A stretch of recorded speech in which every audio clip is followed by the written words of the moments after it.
Okay, Meralco at saka Magnolia, 'no. So, makikita natin walang import itong Magnolia, hindi natin alam bakit hindi naglaro. So, 'wag na tayong mag-speculate. Pero ang obvious dito, ah, Meralco made shots, sumabay yung Magnolia. Despite a good second half from Mark Baroka. Actually, 'pag gumanda yung laro ni Mark Baroka sa second half, usually nananalo itong Magnolia, 'no. Nag-struck yun, ah, kumbaga si Mark Baroka, nakontento muna maging point, tsaka lang siya umiscore ng marami nung second half. Usually nananalo Magnolia dun. Pero, ah, Meralco made shots at kasi naglalaro yung kanilang import, si Durham.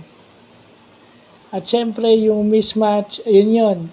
Bong Quinto, yung post-up ni Bong Quinto, yun ang isa sa advantage ng kasi sipin mo Mark Baroka tsaka Bong Quinto. Yun. Kasi although may disadvantage yun, pag si Karam naman, sila naman yung pumoposte. Kaso pag ang Meralco naman ang naglagay nun, parang si Durham yun. Durham, Quinto, marunong mag-post up.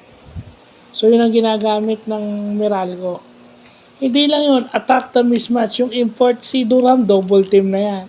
Si Quinto, dapat i-double team yan. Kaso yung ball swing ng Magnolia, ng Meralco, gumagana.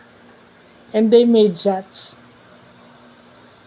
So yun lang yun. Ang nagpanalo lang sa Meralco, may import sila. Magnolia wala. Kaya dikit yung score. Kung may import yon, malamang panalo pa yung Magnolia.